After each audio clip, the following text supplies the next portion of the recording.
Guys, welcome back to my YouTube channel. Di video kali ini gue akan membahas tentang bagaimana cara merencanakan masa depan. Oke.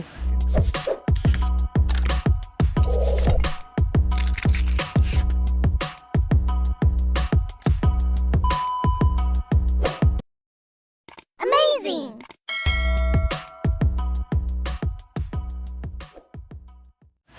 Daripada mempertanyakan masa depan seperti apa, lebih baik kita merencanakannya sedemikian rupa.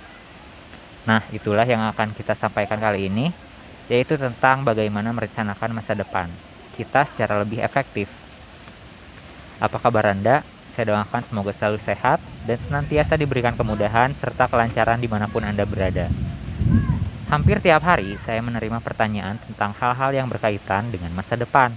Banyak orang penasaran hidupnya ke depan akan bagaimana, kapan akan bertemu dengan jodohnya, apakah hidupnya akan berhasil, apakah akan sukses, dan lain-lain.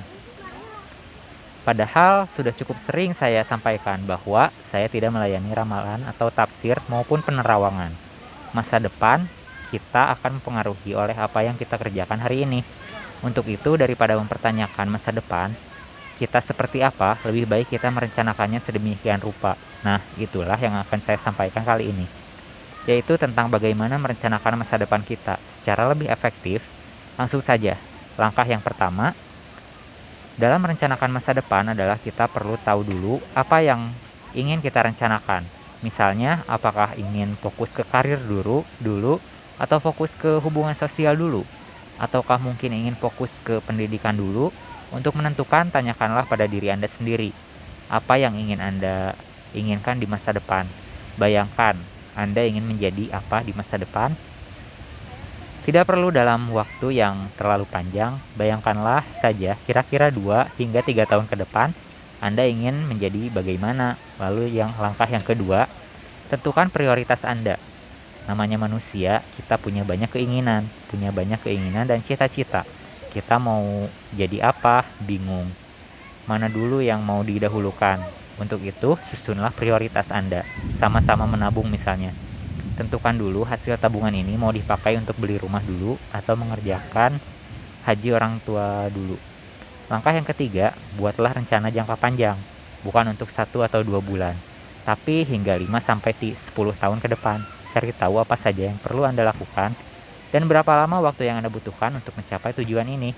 Rencana masa depan tidak hanya meliputi satu tahapan kecil saja, tapi seluruh langkah yang diperlukan untuk mencapai target. Kemudian yang keempat, percayalah pada diri sendiri. Wajar bila pada awalnya kita merasa bahwa rencana masa depan yang terasa berat dan melelahkan, tapi di saat yang sama kita harus optimis juga serta percaya pada kemampuan kita untuk menyampaikannya. Untuk itu, pastikan bahwa rencana masa depan yang Anda buat memang sesuai dengan kemampuan Anda yang dapat diwujudkan secara realistis. Langkah yang kelima, buatlah tujuan atau tahapan kecil dari rencana Anda ini. Tahapan kecil ini berupa langkah praktis yang perlu dimasukkan ke dalam rencana masa depan Anda.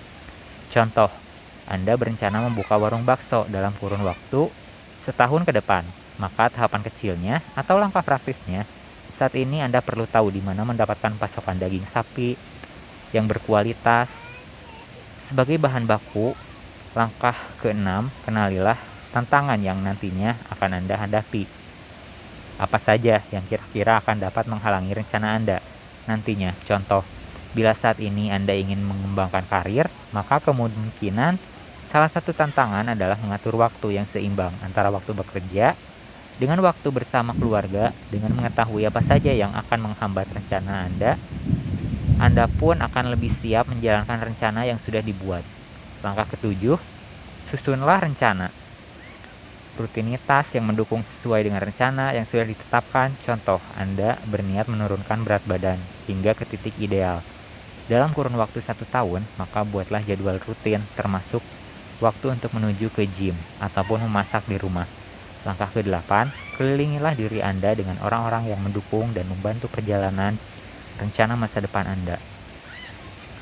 Langkah terakhir, rencana yang sudah Anda buat ini, tempelkanlah atau pajangkanlah di tempat yang sudah Anda lihat. Fungsinya sebagai pengingat akan tujuan dan rencana yang sedang dijalankan. Kurang lebihnya 9 langkah inilah yang bisa kita ikuti untuk membantu merencanakan masa depan.